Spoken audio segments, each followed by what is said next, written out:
जो इरादे का पक्का हो, और दिल उसको दो जो सूरत से नहीं दिल से अच्छा हो। स्पष्ट बोलने वाला व्यक्ति एक अच्छे कांटे की भांति होता है। इसमें थोड़ी देर के लिए दर्द जरूर होता है, लेकिन फायदा जिंदगी भर रहता है। अगर आप किसी को एक बार माफ करते हो तो आप समझदार हो। अगर आप उस व्यक्ति को दूसरी बार भी माफ करते हो तो बहुत ही नरम दिल हो। लेकिन आप उस व्यक्ति को तीसरी बार माफ करते हो तो आप दुनिया के सबसे बड़े बेवकूफ हो। जीवन की सबसे महंगी चीज है आपका वर्तमान, जो एक बार चला जाए तो फिर पूरी दुनिया की संपत्ति देकर भी उसे हम खरीद नहीं सकते। हमें हमारे विचार ही बनाते हैं, इसलिए शब्दों पर नहीं अपनी सोच पर ध्यान दो। विचार हमेशा जिंदा रहते हैं। धरती पर जिस प्रकार मौसम में बदलाव आता है, उसी प्रकार जीवन में सुख दुख आता जाता रहता है। बुराई तो तुम्हें हजारों की भीड़ में भी ढूंढ लेगी, ठीक उसी प्रकार जैसे गायों की झुंड में बछड़ा अपनी मां को ढूंढ लेता है। परंतु जो बंसी वाले को दिल से मानता है, वह बुराई में भी अच्छाई को ढूंढ लेता है। ज्यादा हंसने और बोलने वाला व्यक्ति अगर चुप हो जाए तो समझ लेना चाहिए कि वह भीतर से टूट चुका है। कभी भी स्वयं पर घमंड मत करना। पत्थर भी भारी होकर पानी में अपना वजूद खो देता है। अगर ईश्वर तुम्हें ज्यादा प्रतीक्षा करवा रहे हैं तो हो सकता है जितना तुमने मांगा है उससे वो कहीं ज्यादा देने वाले हैं। अरे गुजर जाएगा ये दौर भी, जरा सब्र तो कर। खुशियां ही नहीं रुकी तो गम की क्या औकात है। जब मन परेशान हो तब कुछ मत किया करो, बस आंखें बंद कर श्री कृष्ण का नाम लिया करो। बुद्धि से पैसा कमाया जा सकता है, परंतु पैसे से बुद्धि नहीं खरीदी जा सकती। सब अपना सा लगता है। सिर्फ बातों से औरों के लिए जीते थे तो किसी को शिकायत नहीं थी। थोड़ा सा अपने लिए क्या सोचा, जमाना दुश्मन बन गया। जिंदगी का तजुर्बा कि छोटा आदमी बड़े मौके पर काम आ सकता है और बड़ा आदमी छोटी सी बात पर औकात दिखा देता है। कोई भी आपके हाथ से तो छीन सकता है, लेकिन आपके भाग्य से नहीं। जिंदगी में आगे बढ़ना है तो सहारों पर नहीं, खुद पर यकीन करना सीखो। दरवाजे छोटे ही रहने दो अपने मकान के। जो झुक कर गया समझो वही अपना है। ईश्वर में आस्था है तो मुश्किलों में भी रास्ता है। जो ज्ञानी होता है उसे समझाया जा सकता है, जो अज्ञानी होता है उसे भी समझाया जा सकता है, परंतु जो अभिमानी होता है उसे कोई नहीं समझा सकता। उसे सिर्फ वक्त ही समझाता है। अरे कैसे करो भरोसा गैरों के प्यार पर। आजकल तो अपने ही मजा लेते हैं अपनों की हार पर। जब बात जरूरत की हो तो जुबान सबकी मीठी हो जाती है। जितने सच्चे रहोगे उतने ही अकेले रहोगे। जब भी जिंदगी आपको रुला दे तो समझ लेना जिंदगी आपको रुला नहीं रही, आपको सिखा रही है। मतलब की बात तो सब समझ लेते हैं, लेकिन बात का मतलब बहुत ही कम लोग समझ पाते हैं। किसी पर ज्यादा नाराज होने से बेहतर है कि अपने जीवन में उसकी अहमियत कम कर दो। सब कुछ जानते हुए भी अगर आप गलत को गलत नहीं कह सकते तो आप अपने हक के लिए भी नहीं लड़ सकते। खुश रहना चाहिए, बाकी तो सब चलता रहेगा। कोई भी अपना बिछड़ता रहेगा तो कोई पराया मिलता रहेगा। कोई भी रिश्तेदारी एक हिस्सेदारी से नहीं, दोनों की भागीदारी से चलता है। जो इंसान आपके दुख में अपनी खुशी भूल जाए, उस इंसान से ज्यादा आपका अपना कोई नहीं हो सकता। जिंदगी में धीरे चलकर कभी भी नहीं रुके तो यकीन मानिए आप सबसे तेज चल रहे हैं। आप किसी व्यक्ति को बरसों में इतना नहीं जान सकते जितना कि एक बार उसे क्रोध की स्थिति में देखकर जान सकते हैं। जब लोग रास्ता अलग करने का फैसला करते हैं तो सबसे पहले बातचीत करना कम कर देते हैं। गलती हर इंसान से होती है, लेकिन गलती सुधारता वही इंसान है जो साफ दिल का होता है और रिश्तों को खोना नहीं चाहता। क्रोध बुरा होता है, लेकिन जहां जरूरत है वहां दिखाना भी चाहिए, नहीं तो गलत करने वालों को एहसास ही नहीं होगा कि वो गलत कर रहा है और वो आपके साथ हमेशा वैसा ही व्यवहार करता रहेगा। अनुभव कहता है कि किसी एक पर पूरा भरोसा करके देखिए, आपको वही इंसान किसी पे भरोसा ना करने का सबक सिखाएगा। एक बात बिल्कुल सच है कि नए लोगों के साथ हम चाहे कितने भी खुश हो, लेकिन जब वो दिल दुखाता है तो पुराने ही याद आते हैं। तोड़कर जोड़ लो हर चीज, दुनिया में हर चीज की मरम्मत हो सकती है सिवाय विश्वास के। एक बार विश्वास टूट जाए तो कभी वापस नहीं जुड़ता। सच्चा स्नेह करने वाला केवल आपको बुरा बोल सकता है, कभी आपका बुरा नहीं कर सकता, क्योंकि उसकी नाराजगी में आपकी फिक्र और दिल में आपके प्रति सच्चा स्नेह होता है। माफी के हकदार गलती करने वाले होते हैं, चालाकी करने वाले नहीं। जीवन भर खुश रहना है तो खुद को ऐसा बना लो कि कोई आपके साथ हो या ना हो, आपको किसी चीज का दुख नहीं होना चाहिए। इंसान इसलिए अकेला हो जाता है क्योंकि अपनों को छोड़ने की सलाह गैरों से लेता है। जमीन अच्छी हो, खाद अच्छा हो, परंतु अगर पानी खारा हो तो फूल खिलते नहीं। भाव अच्छे हो, कर्म भी अच्छे हो, मगर वाणी खराब हो तो संबंध कभी टिकते नहीं। अपना ईमान और धर्म बेचकर कमाया गया धन अपने किसी काम का नहीं होता, अंत में उसका त्याग करें। आपके लिए यही उत्तम है। रात जितनी काली होती है, तारे उतने ही चमकीले होते हैं। दुख जितना गहरा होता है, ईश्वर उतना ही करीब होता है। कभी उसको नजरअंदाज ना करो जो तुम्हारी बहुत परवाह करता हो, वरना किसी दिन तुम्हें एहसास होगा कि पत्थर जमा करते हुए तुमने हीरा गवा दिया। जितना आप जिंदगी में व्यस्त रहोगे उतना ही देखना मस्त रहोगे। बात कड़वी है मगर सत्य है। जरूरत पड़ने पर लोग बिना रिश्ते के रिश्ते बना लेते हैं और जरूरत खत्म होने के बाद बने हुए रिश्तों से भी मुंह मोड़ लेते हैं। जिंदगी में मित्र और चित्र अगर दिल से बनाओगे तो उनके रंग जरूर निखर के आएंगे।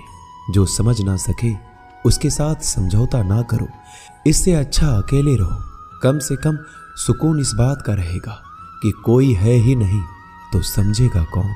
आजकल लोग दिल से दी हुई इज्जत से खुश नहीं होते, दिखावे की चापलूसी करने वालों से गर्व महसूस करते हैं। विश्वास करें परंतु मां और ईश्वर के सिवा किसी पर नहीं। लुट जाने के बाद चाहे कसूर किसी का भी हो, रूठ जाने के बाद कसूर चाहे किसी का भी हो, बात वही शुरू करता है जो बेहद प्रेम करता है। भले ही जिंदगी में अकेले रह लेना, लेकिन जबरदस्ती किसी से रिश्ता निभाने की जिद मत करना। अगर आसमान वाले के साथ आपका रिश्ता अच्छा है तो जमीन वाले आपका कुछ नहीं बिगाड़ सकते।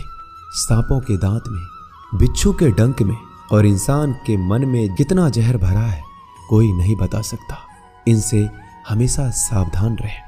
सत्य को सिद्ध करने के लिए किसी भी जिद करने की जरूरत नहीं, क्योंकि सत्य खुद सही समय पर स्वयं सिद्ध हो जाता है। जिंदगी में दो चीजों का कभी घमंड मत करना, पैसा और सूरत। गरीबी आते देर नहीं लगती और चेहरा किसी हादसे में बदलते जरा भी वक्त नहीं लगता। प्रेम से भरी हुई आंखें और श्रद्धा से झुका हुआ सर, सहयोग करते हुए हाथ, सन्मार्ग पर चलते हुए पैर और सत्य से जुड़ी हुई जीभ ईश्वर की पसंदीदा चीजें हैं। अगर आप सही हो तो गुस्सा होने की आपको जरूरत ही नहीं है, पर अगर आप गलत हो तो आपको गुस्सा होने का हक ही नहीं है। धोखे में जीने से अच्छा है अकेले जियो, सुकून से जियो, अपने आप पर भरोसा रखो। तुम्हारा किस्सा एक दिन जरूर कहानी बनेगा। मजाक और पैसा सोच समझकर उड़ाना चाहिए। संघर्ष ही जीवन है, इससे डरना नहीं, लड़ना सीखो। एक बार नींद टूटेगी तो चलेगा, लेकिन कभी अपने सपने मत टूटने देना। आप कितने भी बड़े बन जाएंगे, यदि आपके अंदर इंसानियत नहीं है तो सब बेकार है। जो करना है खुद करना। वक्त के भरोसे बैठने से भी धोखा मिल सकता है। जिंदगी का एक उसूल बनाओ कि तुम्हारी इज्जत जो नहीं करता उसके पास कभी नहीं जाना, क्योंकि जीवन में क्या होगा, या तो कुछ अच्छा होगा या बड़ा होगा। जो भी होगा हमारे कर्मों का ही फल होगा। जिस प्रकार दिया तेल के बिना नहीं जल सकता, इसी प्रकार मनुष्य भगवान की कृपा दृष्टि के बिना जीवन में सफल नहीं हो सकता। जीवन में कोई भी काम करने से पहले एक बार भगवान का स्मरण करना जरूरी है कि मैं जो करने जा रहा हूं वो भगवान को स्वीकार होगा या नहीं। ऐसा करने से आप जीवन में कोई गलत काम नहीं करेंगे। किसी का भला नहीं कर सकते तो बुरा भी मत करो। यदि सम्मान नहीं कर सकते तो बेवजह अपमान भी मत करो। तुम जिसकी जितनी परवाह करोगे उतनी तकलीफ पाओगे, और जिस दिन तुम लोगों की परवाह करना छोड़ दोगे लोग तुम्हें तकलीफ देना छोड़ देंगे। क्या लेकर आए हो और क्या लेकर जाओगे? ये जीवन 2 दिन का मेला है। एक दिन सब यहीं छोड़कर जाओगे। समझदार व्यक्ति कभी बदले की भावना नहीं रखता, क्योंकि वह जानता है भगवान सही कर्म और सही समय आने पर सबका हिसाब करते हैं। जबरदस्ती मत मांगना जिंदगी में किसी का साथ। कोई खुद चलकर आए उसमें खुशी कुछ और ही होती है। संगत का विशेष ध्यान रखें, क्योंकि सफलता हमेशा अच्छे विचारों से आती है और अच्छे विचार अच्छे लोगों के संपर्क से आते हैं। या तो चुप रहिए या फिर ऐसे शब्द बोलिए जो मौन से ज्यादा कीमती हो। सत्य अपने लिए रखना, प्रेम दूसरों के लिए, करुणा सबके लिए रखना, यही जीवन का व्याकरण है। फूल कितना भी सुंदर हो, तारीफ खुशबू से होती है। इंसान कितना भी बड़ा हो, कद्र उसके गुणों से होती है। एक बार एक गांव में एक साधु रहता था जो भगवान पर बहुत विश्वास रखता था। एक बार की बात है, वह साधु पेड़ के नीचे बैठा था और भगवान को याद कर रहा था, और अचानक ही वहां बाढ़ आ गई। चारों तरफ पानी ही पानी था। सब लोग अपने आप को बचाने के लिए ऊपर पहाड़ की तरफ भागने लगे। उनमें से एक आदमी ने देखा इस हालत में भी साधु जी भगवान की तपस्या कर रहे हैं, और सोचा कि ये अपने आप को बचाने के लिए कहीं क्यों नहीं जा रहे हैं। तो उसने उस साधु से बोला, अरे आप क्यों नहीं जा रहे हो? आप मेरे साथ ऊपर पहाड़ की तरफ चलो, नहीं तो डूब जाओगे। साधु बोला, अरे हमें क्या होगा? मैं भगवान की इतनी तपस्या करता हूं कि मुझे कुछ नहीं हो सकता। भगवान खुद मुझे बचाने आएंगे। धीरे धीरे पानी साधु के कमर तक आ गया और अब लोग वहां से नाव लेकर निकलने लगे। उनमें से एक ने साधु से कहा, अरे पानी आपके कमर तक आ गया है, आप हमारे साथ चलिए। साधु ने कहा, नहीं नहीं, भगवान मुझे खुद बचाने आएंगे। और वो नाव वाला भी वहां से निकल गया। कुछ देर बाद पानी इतना बढ़ गया कि साधु के सर तक पहुंच गया। अब लोगों को बचाने के लिए हेलीकॉप्टर से निकालने लगे। एक हेलीकॉप्टर साधु के पास आया, जो कि आखिरी हेलीकॉप्टर था। साधु के पास नीचे रस्सी फेंकी और बोला, इसे पकड़ो और ऊपर आ जाओ, नहीं तो आप डूब जाओगे। यह आखिरी हेलीकॉप्टर है और आपके पास में कोई दूसरा रास्ता नहीं है बचने के लिए। साधु ने कहा, यह रस्सी आप वापस खींच लो और चले जाओ। मुझे भगवान के ऊपर भरोसा है, वो मुझे बचाने जरूर आएंगे। पानी काफी ऊपर आ गया और पैर भी डूब गया और साधु की भी डूबने से मौत हो गई। मरने के बाद साधु भगवान के पास गया और बोला कि हे भगवान, मैंने आपकी पूरी जिंदगी तपस्या की, पूरा जीवन आपकी आराधना करने में लगा दिया, फिर भी इतने भरोसे के साथ इंतजार किया कि आप मुझे बचाने आओगे, लेकिन वहां मेरी डूबकर मौत हो गई और आप नहीं आए। ऐसा क्यों? भगवान बोले, मूर्ख इंसान, एक बार नहीं 3 बार आया था मैं।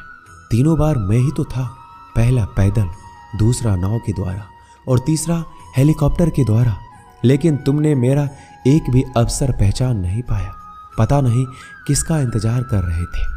इसी तरह से जिंदगी में हमें ऊपर वाला बहुत से मौके देता है, लेकिन हम सब मौके को ठुकरा कर पता नहीं किस चीज का इंतजार कर रहे होते हैं कि वो होगा तभी मैं करूंगा। इस बात पर अड़े रहने से एक वक्त के बाद वो मौका हाथ से निकल जाता है और हम कुछ भी नहीं कर पाते। तो हमें किसी भी अच्छे समय का इंतजार नहीं करना चाहिए। जो भी करना है आज और अभी से करना शुरू कर देना चाहिए। दोस्तों, इस वीडियो में बस इतना ही। इस वीडियो को बोलते वक्त मेरा गला बैठा हुआ था, लेकिन आप लोग इस चैनल को और वीडियो को इतना प्यार देते हैं, इसलिए मुझे ये वीडियो बनाना पड़ा। अगर मेरी आवाज़ आप लोगों को पसंद नहीं आई इस बार, तो उसके लिए मैं क्षमा चाहता हूँ। तो मिलते हैं अगली वीडियो में। अपना ख्याल रखिएगा। जय श्री कृष्ण।